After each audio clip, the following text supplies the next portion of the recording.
Bismillahirrahmanirrahim. Salam əziz hörmətli tamaşaçılar. Yenidən sizləri xoş gördük. Allah Teala Quranda buyurur ki: Bismillahirrahmanirrahim. İnna akramakum indallahi atqakum. Həqiqətən sizlərdən Allah yanında ən üstününüz sizlərdən daha təqvalı olanınızdır və Allahdan çox qorxanınızdır. Və digər bir ayədə Allah Teala Həzrəti Muhammed sallallahu əleyhi və alihi və səlləmi bizlərə örnək və ülgü bilir. Və heç kim deyə bilməz ki, Həzrəti Muhammed sallallahu əleyhi və alihi və səlləmdən daha təqvalısı və yaxud daha təqvalı bir insan dünyaya gəlib və yaxud gələcək bundan sonra. Bəs bu üzdən də biz Həzrəti Muhammed sallallahu əleyhi özümüzə ülgü seçməliyik və onun getdiyi həyatının o incə nöqtələri, o incə mənəvi nöqtələrini özümüzə ülgü götürüb o Həzrət kimi yaşamağı özümüzə örnək bilməliyik. Və bu üzdən də belə bir gözəl verilişdə Həzrət Muhammedin sallallahu əleyhi və alihi və səlləmin həyatından ən gözəl örnəklər verilişi ilə siz əziz tamaşaçıların görüşünə gəldik. Və keçən mövzularda da qeyd etdik, yenə də qeyd edirik ki, ola bilsin bizim daimi tamaşaçılarımız bu sözdən yorulsun, amma yeni tamaşaçılarımız üçün bu birinci dəfədir. Yəni biz məcburuq bu sözü deyək ki, qoy bəziləri üçün təkrar olsa da belə təzə gələnlər bilsinlər ki, bizim verilişimizin mövzusu bir-birinə bağlıdır və bunu daimi izləmək olsa daha yaxşı nəticə verər və sonda Həzrəti Muhammed sallallahu əleyhidən gözəl örnəklər əldə edərik.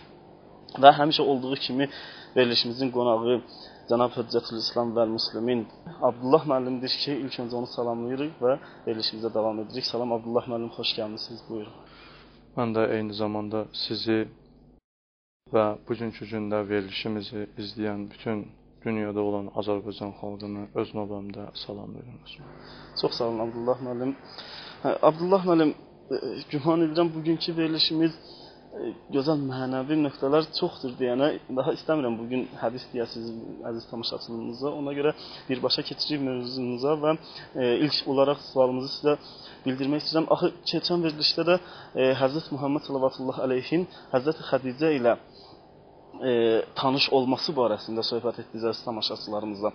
Və istərdim ki, bu verilişdə Həzrət Xədicə sallallahu əleyhə ilə evlənməyi barəsində söhbət edəsiniz və yaxud o dövrdə ki, Həzrət Peyğəmbər sallallahu evləndi, Həzrətin neçə yaşı var idi? Bu haqda biraz geniş məlumat verərdiniz və biz də bəhrələnərik sizinizlə. Buyurun.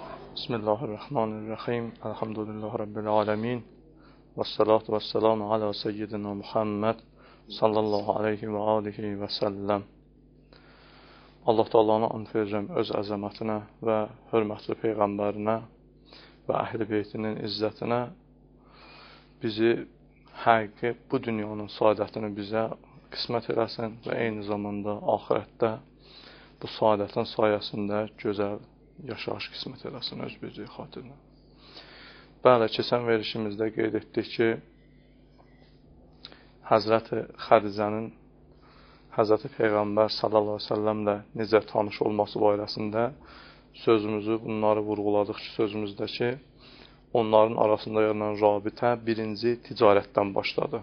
Onların arasında olan ticarətdən başlandı və Peyğəmbər onun ticarətini yola saldı, dəvə karvanlarını Şama apardı, gətirirdi və bunun da sayəsində Peyğəmbərin gözəl rəftarları, gözəl əxlaqları öz-özlüyündə Peyğəmbərin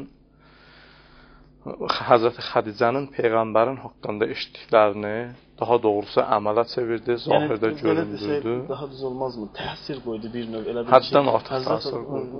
Peyğəmbərimizin gözəl əxlaqı Həzrəti Xədicədə təsir qoydu, özlüyümüzdə desə vurğun elədi. Həqiqətən vurğun elədi Həzrəti Xədicəni. Gözəl geniş danışdıq. Bəli, vurğun elədi. Yəni bəziləri üzr istəyirəm Abdullah müəllim, o pul üzündən ya hər hansı maddiyyat üzündən evlənsə və nəticə də vermir. Bəli, bu gün məsələsi görürsüz, artıq biz dediyimiz bu sözlər demək olar ki, dünyada, nəinki öz xalqımızın arasında, dünyada əfsanə kimi yaşanır. Əfsanə kimi necə ona əxlaqla, necə ona davranışla. Mənim istədiyim oğlanın maşını olmalıdır. Mənim istədiyim oğlanın məsələn universitet qurtarmalıdır. Nə bilim filan ya əksinə mənim istədiyim qız filan olmalıdır, filan kəsin qız olmalıdır. Nə bilim ev olmalıdır, filan olmalıdır, cehizi bu formada verməlidir, belə eləməlidir. Bunlar görsən artıq o insani keyfiyyətlər gedib kənara, insana uyğun olmayan, üzr istəyirəm ifadəmə görə, meşə həyatına uyğun olan rəftar artıq cəmiyyətdə hökm sürür. Bu gün yəni söhbət yenə də deyirəm.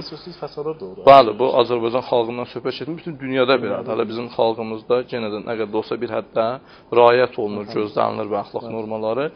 Sözümüz ondadır ki, əgər istəyiriksə biz gözəl bir cəmiyyətə yetişək, gözəl bir, necə deyək, Avropa dili ilə desək, aristokrat bir cəmiyyət qurmaq istəyiriksə, orada nə etməliyik? Birinci növbədə biz gərək ailədə o cavanların bir-biri ilə necə tanış olmasının üzərində işləməliyik ki, bunlar necə bir-birindən tanış olmalıdırlar. Əgər, məsələn, biz baxırıq ki, bəzən cavanlarımızın arasında Rəsul müəllim məhəbbət ilə bağlantı qaçışıq düşür. Məhəbbətlə bağlantı qaçışıq düşür. Üzr istəyirəm, biz mövzudan bir balaca aralanmışıq, bunları yapışıq, zəruri görürəm. Eyni zamanda təsir edici sözdə. Görürsünüz ki, məhəbbətlə bağlantını qaçışıq salırlar bunun üçündə. Məsələn, görürsünüz, insanda Allah Teala bir xulq qoyub, yəni bir xüsusiyyət qoyub ki, adi bir dənə deyək ruçkadısın. Adi bir dənə dəftərdir. Onu işlədir, bir 10 gün, 20 gün işlədəndən sonra birdən görür ki, o ruçka qırılır. Ya o qələm qırılır, ya o dəftər məsələn üzr istəyirəm cırılır, uşaq cırır, ya bir şey olur, aradan gedir, məhv olur. Görürsən ona qarşı bir məhəbbət yaranır. Deyirsən ki, yox, gözəl bir ruçkam var idi, belə qırıldı. Ya məsələn bir dənə təzə deyək ki, bir paltar almısan, bir yerə dəyir, adam narahat olur ki, niyə insanda tez bağlantı yaranır? Bu bağlantı insanın xüsusiyyətindədir. Zatında qoyulan xüsusiyyətdir bu bağlantı. Birdən görürsən ki, qızla oğlanın arasında bu formada bağlantı yaranır. Deyə universitetdə dərs oxuyublar, orta məktəbdə axırıncı illərdə bir yerdə çox oturub durublar. Aralarında bu formada bağlantı yaranır. Bunlar elə bilirlər məhəbbətdir. Məsələn, görürük ki, bu qız oğlanı sevirsə, məsələdə bağlantı yaranır. Oğlan məsələn bu istəmədiyi işləri görür. Məsələn bu istəmir siqaret çəksin, o siqaret çəkir. Üzr istəyirəm, bu istəmir ki, o şərab içsin, o şərab içir. Bu istəmir ki, o bundan ayrısına baxsın, elə gözü onda bundadır. Onunla bərabər görsən bu qıza deyirlər, axı bu oğlan belədir, belədir. Deyə yox, istəyirəm. Bu sevgi deyir artıq. Yəni buna da artıq sevgi demək olmaz. Bu çor-çoruna bağlantıdır. Sevgi insani rəftarların üzərində qurulmalıdır. Əgər bir nəfər, bir qız uşağı oğlanda, eyni zamanda əksinə də ola bilər. Bu işləri görə-görə, eyni zamanda deyir ki, yox, mən onu sevirəmsə, demək bu sevgidir, bu bağlantıdır. Söhbət edirdik zamanlarımızda, məsələn, onlardan biri sual verdi ki, bizim üçün ölçü nədir? Hardan bilək ki, məsələn, universitet tələbələri idi. Deyir ki, bizə bir ölçü versin ki, bilək ki, həqiqətən biz həqiqi sevirik ya həqiqi sevmirik. Dedim, özünüzdə belə bir təsəvvür yaradın. Özdə belə bir təsəvvür yaradın ki, sizin istədiyiniz qız, ya qızsa oğlan məsələsi, təsəvvürü yaratdırın ki, sabah bir an yarandı ki, Allah eləməsin, hansısa bir maşın qəzası baş verdi, orada bu məsələsi ayaqlarını itirir, ya falan, bundan sonra siz onu kalyoskada gəzdirməli olasınız. Belə bir həyata razısınız. Mən bu sözü deməklə, cavanlar tez-tez ki, yox, buna heç kəs razı olanmaz. Dedim, onda məhəbbətdən söhbət eləməyin. Məhəbbət zahiri gözəlliyindən dəyişir. Məsələn, baxarsan, onun qaşı budur, nəm gözü budur, ya siz işarə elədiyiniz kimi maşını budur, paltarı budur. Bundan məhəbbət yaranmır. Bugün bizim həyatımızda bunlar məhəbbət, bunlar hökm sürdüyünə görə, bu işlər hökm sürdüyünə görə tez bir zamanda da ayrılıq yaranır. Əvvəlində elə bir ki, gedişat belə gedir. Mahiyyətən bu formada başlayırlar, amma bunların arasında görsən ki, biz necə yaşamalıyıq, gələcəkdə, məsələn, deməlidir ki, bu qız uşaq deməlidir ki, mən öz gələcək həyat yoldaşımı necə görmək istəyirəm, oğlan deməlidir, mən gələcək həyat yoldaşımı necə görmək istəyirəm, bu barədə söhbət getmir. Getmir, tabi bunlar ailə həyata qururlar. 2 gün üstündən keçir, oğlan durur ki, məsələ, axşamdan yedik, qab, qacaq, çoraplar yürümək belə tökülüb, qız da baxır ki, oğlan üzr istəyirəm, dilinə gələn sözü deyir.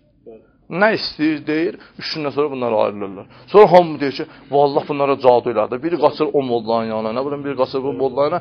Halbuki, bədbaxtımız buradadır ki, biz İslam əxlaqından kənara düşmüşük. Amma bununla bərabər, yəni bizim bu vəziyyətə gəlib çatmağımızın səbəbləri budur ki, bizim üçün örnək, nümunə, olğu Hindistan filmləri, Avropa filmləri olubdur. Allah'ım, üzr istəyirəm. qısa haşiyəyə çıxmaq istəyirəm. Adətən mən özüm bir neçə nəfərlə bu haqda söhbət etdikdə şahid olmuşam ki, əvvəl sözsüz ki, bunlar nəfsani istəklərdən qurulub bu ailə və sonda da ayrılığa səbəb olur, nə bilim, müxtəlif pis əxlaqlıqlara, məsələn, əxlaqsızlıqlara səbəb olur ki, biri qayıdır deyir ki, mən bilmirəm Allaha nə etmişəm, Allah mənim başıma bu oyunu gətirib. Bütün cəmiyyətlərdə boşanmanın sayını biz elə bilərik ki, İslamın əxlaqına əməl eləməklə 10% çatdıraq ki, evlənməyinə. Bəli, birinci tanış olmaqlığında necə tanış olmalıdır? Bu haqda çoxlu hədislər var ki, bəli. Nəticədə yaxşı ailə verir. Yəni bizim əsas sözümüz burdadır ki, oğlanla qızın tanışçılığı rəftar üzü ilə olmalıdır, davranış üzü ilə olmalıdır ki, həqiqətən bu qız həmişə öz həyatında istəyir ki, mən istədiyim oğlan nə cür rəftar eləsin, necə söhbət eləsin, oturuşuğu necə olsun, ehtiramı necə olsun, hərəkəti necə olsun. O forma ilə getməlidir, nə etməlidir, özü üçün istədiyi oğlanı tapmalıdır. Oğlan da eyni zamanda o qızı. Nəinki məsələn soruşar ki, dediyimiz kimi maşın nə oldu, falan oldu. Belə bir şeylərdən soruşulmalıdır. Və sizin sualınıza gəldikdə Həzrəti Xədicənin, həqiqətən Həzrəti Xədicənin məsələsi Peyğəmbəri o rəftarları həddən artıq Həzrət Xədicəni özünə cəzb eləmişdi. Bu artıq bir yerə gətirib çatdırır ki, Peyğəmbərin bu gözəl rəftarları artıq Xədicə özünü məsələn səhrədə saxlaya bilmir, özü Peyğəmbərə öz eşqini elan edir. Yəni o səhrə düzəyə dayanmır, o səhrə saxlanılmır. Gör nə həddə Peyğəmbər öz rəftarı ilə onu özünə cəzb etmişsə, Xədicə özünü saxlaya bilmir, özünün Peyğəmbərə öz eşqini, məhəbbətini elan edir ki, mən istəyirəm ki, bəli, istəyir ki, mən istəyirəm ki, sizinlə ailə həyatı quram və siz əgər qəbul edəsəz, mən istəyirəm sizinlə birlikdə ailə həyatı quraq, birlikdə evlənək. Yəni görürsüz Peyğəmbərin gözəl rəftarı Xədicə kimi varlı bir insanı, üzr istəyirəm, onun rəftarı, onun eşqini onun qəlbində necə yaşarsa, diz söktürür öz dilimizdən desək. Bir dənə qadını kişinin qabağına. Amma bu gün biz evimizdə, ailələrdə elə bir rəftar edirik ki, mən bəzi ailələr tanıyıram ki, deyir, nəzir deyirik ki, ərimiz getsin, xaricdə işləsin, evə gəlməsin, pulu gəlsin, aylıq pulunu alaq, işlədək. Bax, indi biz bunu gətiririk İslam əxlaqına müqayisə edirik. Bəzən də həmin adam, yaxşısı burasında, həmin adam namaz qılandır. Namaz qılandır, İslamdan bir quru ac götürüb, bir dənə möhür götürüb, bir dənə təsbih götürübdür. Bu olub bunun İslam üçün, İslamın həqiqəti gedib kənara, zahirdə amma Avropanın əxlaqına biz riayət edirik. Əgər İslam əxlaqı olsaydı, Peyğəmbər görürsünüz, öz rəftarının sayəsində Həzrət Xədicəni öz məsələsi qarşısında məhəbbətindən diz çökdürdü onun sevgisinə. Çox gözəl, Abdullah müəllim, verilişimizin fasiləsi var. İnşallah fasilədən sonra yenidən sizinlə bu barədə geniş məlumat alacaq.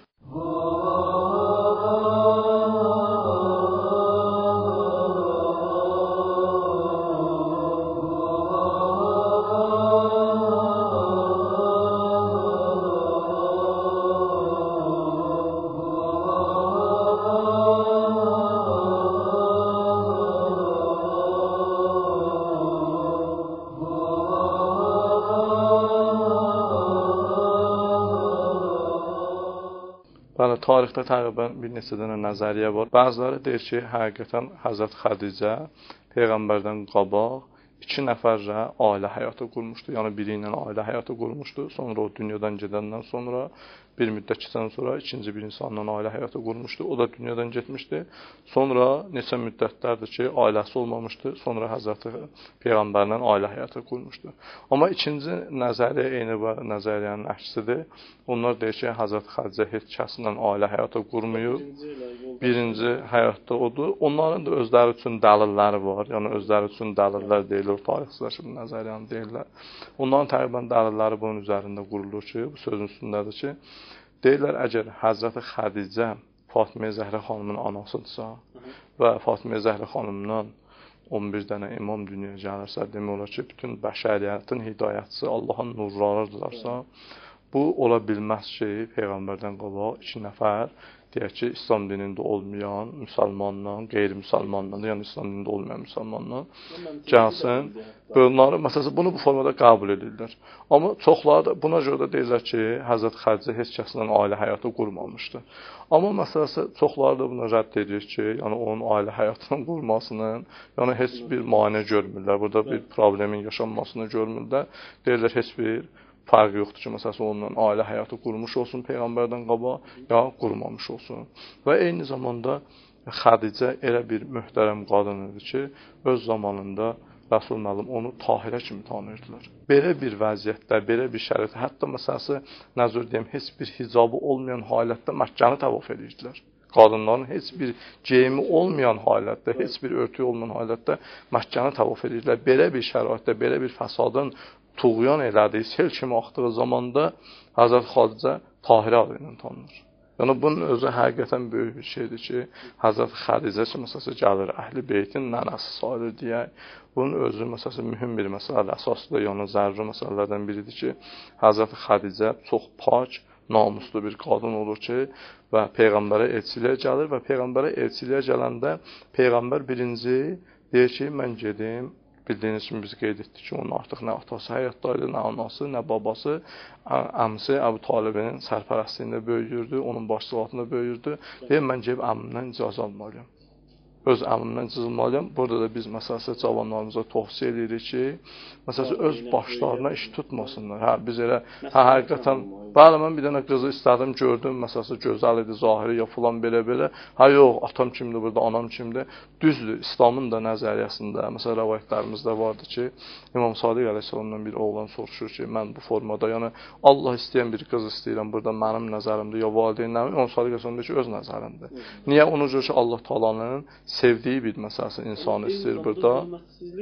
Bəli, amma bu tərəfdən biz atanın, ha bəli, o verişimizdə, məsələn keçən verişlərimizdə biz qeyd etdik ki, ayda Allah Taala buyurur ki, ataya, anaya bir dənə uf deməklik, öz dilimizdən əşşi deməklik, nə qədər böyük günahı vardır ki, Allah Taala bundan nəhy edir. Amma biz gələk məsələn ailəmizi başlayanda ata-ananın razılığı ilə olmursa, artıq o ailədə xoşbəxtçilik yaşanmağı çətindir. Yəni o İmam Sadiq əleyhissalam biz hədisində qeyd etdik. Bu ora aidiyyatı var ki, bu hədisin məsələn ata-ana deyək ki, İslami olmayan, yəni İslam dininə uyğun olmayan bir qızı istəyirlər alsınlar. Amma bunun öz sevdiyi qız İslam dininə uyğundur. İmam Sadiq əleyhissalam deyir ki, sən öz seçdiyi al, burada lazımdır ki, ata-ana buna məşvərət edirsən. Ona görə görürük ki, peyğəmbərin özü baxmayaraq ki, Əbu Talib əleyhissalam, Həzrət Əbu Talib ona əmi sayılır, ata-ana sayılmır. Onunla bərabər deyir ki, mən gedib ondan məşvərət eləməliyəm. Gəlir Əbu Talib əleyhissalama deyir ki, mənə Həzrət Xədicə evlilik təşrif görübdür, mənə evlilik elan edibdir. Gəlirlər orada Əbu Talibin özü durur, gəlir elçiliyinə. Bu elçilikdə Həzrət Əbu Talib öz tayfasında götürür, gəlir bunun elçiliyinə. Orada bildiyiniz kimi Xədicənin də ata-anası yox idi, əmisi var idi. Əmisinə müraciət olunur ki, bu haqda nə deyirsən, biz gəlmişik Həzrət Xədicənin elçiliyinə. Yenə də Həzrət Xədicə burada görür ki, əmisi duruxub, bir söz deyə bilmir, belə dağılıb qalıbdır. Burada Həzrət Xədicə özü düşür qabağa. Deyir ki, mən həqiqətən sizin sözünüzü qəbul edirəm, razıyam. Tarixdə rəvayət olunur ki, Əbu Talib onlara bir dəvə orada kəsir, qurbanlıq edir, ehsan verir orada o gün üçün və Həzrət Xədicə ilə orada Həzrət Peyğəmbərin bəli toy məclisi qurulur və onlar o ailə məclisi qurulur. Orada tarixdə olan bəhslərdən də biri Rəsul müəllim təqribən Həzrət Xədicə ilə Peyğəmbərin yaş məsələsidir. Onların arasında olan yaş məsələsidir ki, bunlar məsələsi neçə yaşındaydı. Bəziləri görsən eyni o dediyimiz versiya kimi, bəziləri onu Peyğəmbəri məsələn 25 yaş kimi qəbul edirlər. Peyğəmbərdə heç kəsin sözü yoxdur. Həzrət Xədicədə bəziləri 40 yaş qəbul edirlər, bəziləri 22-23 bu yaş arasında Həzrət Xədicəni. Yəni bəziləri Peyğəmbərdən təqribən 15 yaş böyük, bəziləri də 2-3 yaş xırda qeyd edirlər tarixdə ki, bu nəzəriyyəni verirlər. Deyirlər ki, tarix səhv düşüb məsələsi 40 yaş deməkdir.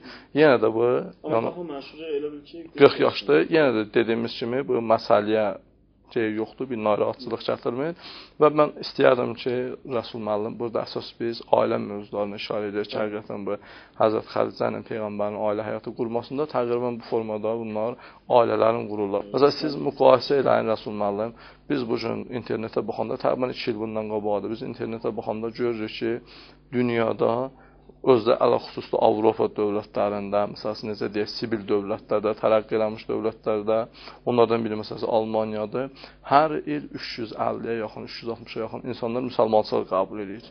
Və halbuki məsələn biz Almaniyada məsələn müsəlmanların elə bir təbliğatı yoxdur ki. Amma maşallah tərəqqi eləmiş ölkələrdə özləri görürlər ki, necə baxırlar ki, bəli, dünyada məsələn nə qədər ki bu gün kimi yaşayıblar, əgər onların həyatında Allah yoxdursa, İslamın qanunları yoxdursa, mənasızdır, öz-özünə gəlib İslamı qəbul edirlər. Amma məsələn biz baxırıq ki, kilsə heç öz adamları üçün məsələn dini çatdıranlar heç özdə onlara deyim ki, Rəsulullah bunu da burada qeyd edir ki, kilsəyə daxil olan pullar, maddi pullar demək olar ki, hesabı yoxdur. Yəni siz bir dənə məsələn Avropada ya məsələn bu xristian bu pulların mənbəyi nə səbəb olur ki, bunlar pul verir? Onlar hamısı bütün xristianlar buna pul tökürlər ki, nədir dünyada xristianlanma gəlsin, yəni xristian dinini qəbul eləsinlər. Heç kör-körünə təəssüflük. Kör-körünə məsələn. Yəni özləri baxmayaraq bilirlər bu batildir. Hə, batildir. Yəni bir eyni zamanda Allahın dinidir. Biz onu qəbul edirik, amma öz zamanında olub və öz zamanında olub. İndiki zamanda da onlar həqiqi dini qəbul eləmirlər. Həqiqi İncil əgər qəbul eləsəydilər Rəsulullah, yenə də biz orada onlarla razılaşardıq. Yenə də biz onlarla orada razılaşardıq ki, bəli, məsələn, həqiqi İncil qəbul. Onlar özlərinə saxtalaşmış bir İncil yazıblar və oturublar ona əməl edirlər bu gündə. Və qeyd etdiyiniz kimi, bəli, insanlar tərəqqi edir və peyğəmbərlərin də sayının çox olması, hər zaman özünün peyğəmbəri olması da bu bunu göstərir ki, həyatda təkamül nəzəriyyəsi var. İnsanlar günbəgün qabağa gedirlər və insanlar günbəgün tərəqqidədirlər və təkamüldədirlər və bunun da sayəsində insanların təkamülün sayəsində peyğəmbərlər gəlibdir ki, insanları hər zamanda o təkamüllə qarşı aparsınlar. Bunun da nəticəsində biz görürük ki, deməli, o biri peyğəmbərin qanunu bu biri zamanda yaşayırsa, artıq o onları tərəqqi elətdirə bilməz. Əgər məsələn Həzrəti Musanın qanunundan biz Həzrəti İsa'nın zamanında yaşatdıqsa onu qabağa aparmaq olmaz o insanları və bu sadə bir məsələdir. Rəsulullah bugünkü gündə görürsünüz ki, Məsihlilərin özü, xristianların özü Yəhudiləri qəbul eləmirlər. Məsələn deyirlər ki, Musa peyğəmbərin dini özünədir. Necə oldu? Musa peyğəmbərin deyirsiniz dini özünədir. Sizə bir təzə din gəlibdir. Amma müsəlmanlığa gələndə siz onu qəbul eləmək istəmirsiniz. Burada deyin ki, müsəlman dini gəlibdir, biz gedəyin, onu qəbul edəyin. Sözümüz buradadır ki, yəni biz ailədə, məsələn, baxanda görürük ki, xristian dinində ki, bu haram olunubdur, amma bizim dində Peyğəmbərin özü ilə Peyğəmbərsindən qabaq ailə həyatı qurur və Peyğəmbərsindən sonra bu haqda çoxlu hədislər var ki, məsələn, o hədislərdən də biri bilirsiniz, öz-öz, məsələn, elminə məşğul adamsınız. Gözü Peyğəmbər buyurur ki, hər kəs evlənmirsə, ailə həyatı qurmursa, o mənim İslam dinindədir, yəni məndən sayılmır artıq. Görürsünüz bizim dinimizdə nə qədər bu evlənməyə əhəmiyyət verilibdir. Bağışlayın, Allah, mənim fasiləmiz var. Fasilədən sonra yenidən sizinləyik.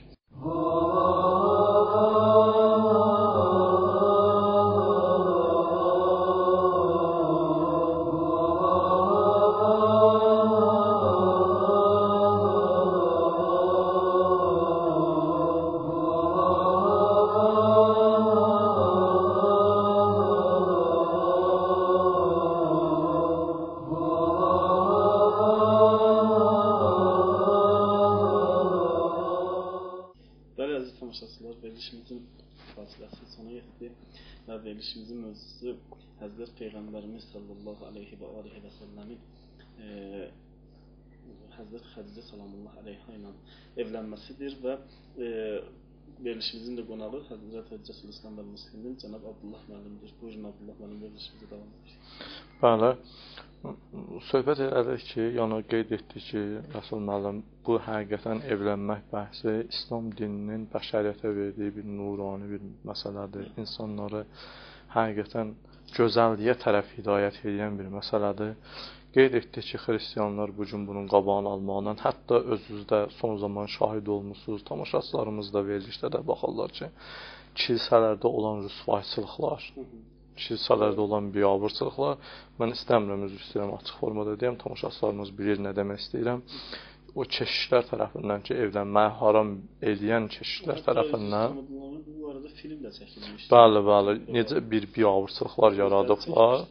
Yəni insanın fitrətinin əksinə hərəkət edirlər bunlar. İnsanın zatında qoyulan bir fitrətinin əksinə hərəkət edirlər və eyni zamanda bir tərəfdən fəsad götürür gedir, özləri də bu tərəfdən fəsada başlayır. Amma Allah Taala görür ki, biz Peyğəmbər Əkrəm sallallahu əleyhi və səlləm buyurur ki, Hər kəs bu sünnəti qəbulləmirsə, evlənmirsə, o artıq məndən deyildir. Yəni evlənmək o həddə savabdır. Və bu barədə istərdim ki, bizə gəlib çatan rəvayətləri oxuyaq Rəsul müəllim. Keçən o verilişlərimizdə də ki, necə oxuduq. Məsələn, Peyğəmbər Əkrəm buyururdu ki, dedik, həqiqətən Həzrəti Cəbrail mənə o qədər məsələn qadınlar barəsində nəsihət elədi, tövsiyə elədi ki, mən elə bildim ki, qadına uf da demək olmaz. Yəqin ki, bu verilişimizə baxan tamaşaçılar, kişilər bizdən bu həddə narazı olacaq ki, hə, qadınlar belədir. Yox, bu həqiqətdə insafən biz qadınların hüquqları rayət olunmalıdır. O rayətdə sayəsində xoşbəxtlik gəlməlidir, sevmək gəlməlidir, məhəbbət yaranmalıdır ailələrdə. Və o hədisin ardınca buyurur ki, Həzrəti Cəbrail mənə buyururdu ki, Allahdan qorxun qadınlarınızın barəsində. Onlar Allah Teala sizə əmanət veribdir və sizin əlinizdə hətta bir əsrə bənzədib ki, necə məsələn əsrlə necə rəftar etməlidir, onun haqqı yerilməlidir. Allah Teala da onları sizə o formada verib. Ya bir dənə əmanəti sizin necə verirsə onu saxlamalısınız. Qadınlar kişilərə verilən bir əmanətdir. Gəlin görək həqiqətən insafən Allahla öz aramızda bu Allahın əmanəti ilə necə rəftar edirik. Allah deyən kimi əmanət rəftar edirik. Birdən görürük ki, üzr istəyirəm, əsasında çox zamanda şəhərdə də bu şeylərə biz rast gəlirik, kənd yerlərində də rast gəlirik. Görürsən ki, kişi yalnız özünün işə getməkliyini böyük bilir. Gedib özünün məsələn eşikdə gündəlik neçə saat işləyib ruzu qazanmanı böyük bilir. Amma tezdəndən axşama bir qadın durur. Bunun üzrsən paltarların yumalıdır, uşağının paltarlarını yumalıdır, onları ütləməlidir. Hardasa bir yerdə deyək ki, ev eşiyi yığışdırmalıdır, onun yeməyini hazırlamalıdır, çörəyin bişirməlidir. Kişi özü təklikdə heç birini edə bilməz. Bu boyda işi görməkliyi ilə bərabər görsən ki, bizim kişilərimiz evə qayıdanda ancaq öz işini iş sayır. Hətta görsən qadına elə bir şeylə, məsələn, yeməyin hazır deyir, ya filan hazır deyir, belədir, elədir, elə kobud rəftarlar. Halbuki bu tezdəndən axşama işləyib, səndən bir dənə təşəkkür gözləyir ki, sən evə girəndə həmçinin qadın kişinin qabağına getməlidir, kişi də qadın. Yəni bunlar gərək riayət olunur. Bizim hədislərimizdə var Rəsulullah. İmam Sadiq Həsən buyurur ki, hər bir qadın əgər kişi içəriyə girəndə onun qabağına gedirsə, gülər üzlə bir şərbət aparırsa, Allah Teala onun 60 dənə günahından keçər. Allah Teala onun 60 günahından keçər və 5-də ona bir dənə ev verər. Yəni bunlar bizim rəvayətdə var ki, nə həddə savabı vardı. Amma görürsünüz ki, bizim bu tərəfdə deyək, qadınlarımız görürsən bu şəhərdə, yaşətdə, kəndin bu başından o başına, şəhərin bu başından o başına gedir Fatimə Zəhra xanım məhəlləsinə, amma görürsən ərinin hüququnu rəayət eləmir. Halbuki Allah Teala deyir ki, sən əgər istəsən Fatimə Zəhra xanımın yolunu gedəsən, elə buna əməl edirsən ki, evə kişi gələndə onun qarşısına necə çıxmaq, onu necə qəbul eləmək, hansı gözəl surətlə qəbul eləməkdir, elə sənin günahlarının yuyulmağıdır. Elə belə hədis də var ki, cihad savabını verir əgər. Bəli, bizim rəvayətdə də gəlib ki, Peyğəmbərimizə qadınlar gəlir, deyir ki, ya Peyğəmbər, siz cihadı kişilərə vacib eləmişsiniz, qadınlara vacib eləməmişsiniz və bu haqda belə biz o savaba nail ola bilmirik. Peyğəmbər Əkrəm sallallahu əleyhi və səlləm buyurur ki, hər bir qadının öz ərinə xidməti, öz həyat yoldaşına xidməti Allah yolunda cihad etmiş kimidir. Yəni üstün bir həddlərdir. Eyni zamanda bu döyüşlərə gedib bilmir, amma eyni onun savabını qazanır. Yəni bunu demək istərdim ki, həqiqətən qadınlarımız kişinin hüququnu rəayət eləsin, kişilər qadınların hüququnu rəayət eləsin. Bunlar geniş mövzulardır ki, öz yerində inşallah o barədə bəhs olunar. Bəli, İmam Hüseyn Kazım əleyhissalam buyurur ki, sizin xeyirliniz o insandır ki, öz qadınına və öz qız uşağına qarşı mehriban olsun, gözəl rəftar eləsin. Ya, məsələn, ayrı bir hədisdə yenə o həzrətdən buyurur ki, xeyrukum li əhlihi və sizin xeyirliniz o adamdır ki, öz ailəsi ilə xeyirli olsun və Allah Teala sizi, qadınları hörmətli tutmağa çağırır və hər kəs qadınına elə bir ki, pis rəftar edirsə, bir yaraşmaz ona məsələsi uyğun olmayan rəftar edirsə, o qadınına həqiqətən hörmətsizlik etmişdir və Allah yanında günahı var. Yəni, qadınla pis rəftar edirsə, öz həyat yoldaşı ilə pis rəftar edirsə, Allah yanında bunun günahı vardır. Ya, ayrı bir hədisdə buyurur ki, Peyğəmbər Əkrəmdəndir, Allah Rəsulundandır ki, buyurur ki, bir kişi əgər öz qadınını, üzr istəyirəm də bunların ərəbisini istəmirəm, oxuyaq ki, vaxtımız gedir.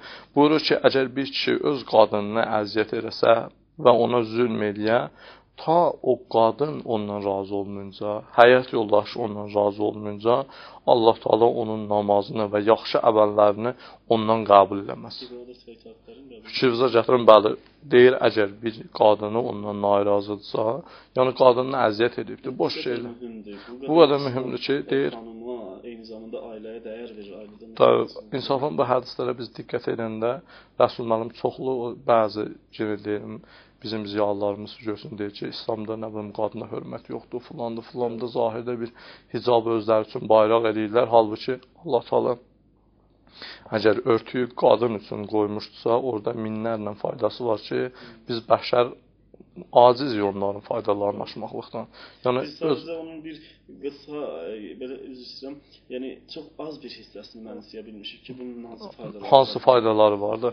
Amma zahirində o qəlbi deyək ki, xəstə insanlar ki, bunun zahirin qəbul edə bilmirlər, belədir, elədir. Ona görə görsən gəlirlər, deyirlər ki, İslam dininə bağlı ki, İslam dinində hörmət yoxdur, falan yoxdur. Halbuki biz bilirik ki, bir dənə məsələ sadə bir misal var Rəsulullah. Əgər zahirdə bir şey qoyulub satılırsa, hər bir qızıldır, ya bir paltardır, qoyulub o vitrində deyək satılırsa, hamı onu görür, heç maraqlı da deyil. Amma hamı üçün maraqlı odur ki, o qabın içərisində qoyulmuş bir qızıl vardır, qiyməti də görsünüz ki, o birlərdən bahalıdır. Hamı maraqlanır ki, görün, bir tərif soruşa bilsəydim, onun ağzını sarıcıyardım, o qızıl nəzirdir.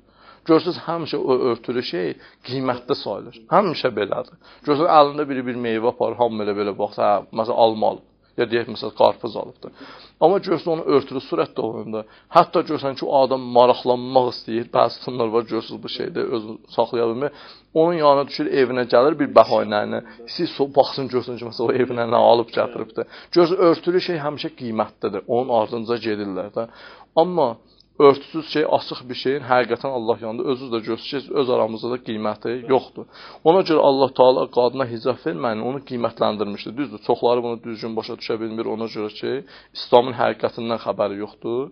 İslamın həqiqətindən elə bir xəbəri olmadığına görə, məsələn, görürsünüz ki, hicabı qadınlar üçün nə bilim töhmət bunları qəbul edir. Amma gördüyünüz kimi Allah Rəsulü necə buyurur ki, həqiqətən əgər bir nəfər qadınını, xanımını, öz həyat yoldaşına əziyyət eləmişsə və ona zülm edibsə, Allah Taala nə onun namazını qəbul edir, nə yaxşı əməllərini qəbul edir. Sonra hələ bu hədisin ardınca da buyurur ki, deyir, əgər bu adam deyir, hərçəndir ki, bu adam ömrünü oruç tutmaqla keçirə və gecələri ibadətlə keçirə, yenə də deyir bundan və Allah yolunda nə qədər qullar azad eləmiş ola və nə qədər Allah yolunda mallar xərcləyə, bir dənə qadını razı deyilsə, görürsünüz ki, məsələ orada durur ki, deyir, bu əvvəlin adamda axırı çox qorxuludur Rəsulullah.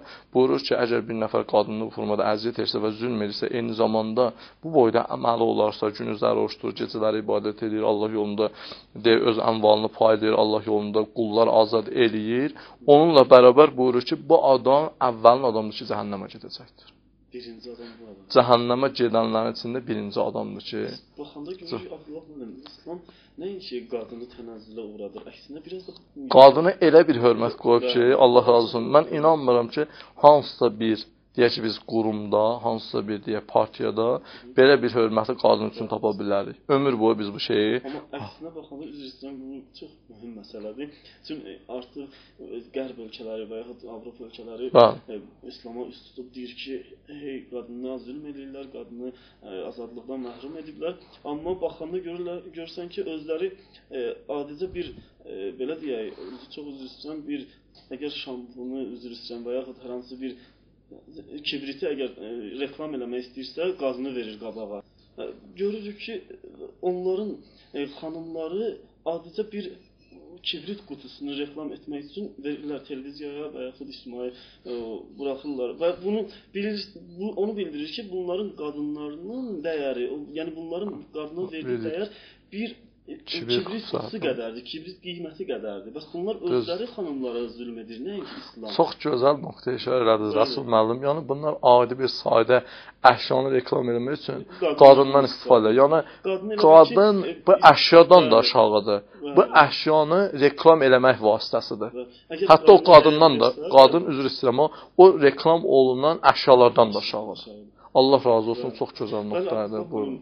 Sözsüz ki, sözlər çoxdur və bu mənəvi verilişdə gözəl mənəvi nöqtələr də çoxdur, amma çox təəssüflər olsun ki, verilişimiz sona yetib artıq və əziz tamaşaçılarımızdan da İnşallah bu mövzunu, bu verilişi həmişə bizimlə qalmaqda və bizi izləməkdə tövsiyə edirik ki, bizi izləsinlər və sözsüz ki, inşallah səbr etsələr, sonunda görəcəklər ki, gözəl örnəklər əldə etmişik Həzrəti Peyğəmbərimizdən və ümidvarıq ki, həmişə bu Həzrətin həyatından gözəl örnəklər əldə edək və onun kimi gözəl mənəvi, eyni zamanda dəyərli bir ömrü yaşamaqda Həzrəti Peyğəmbərimizi oxşayaq.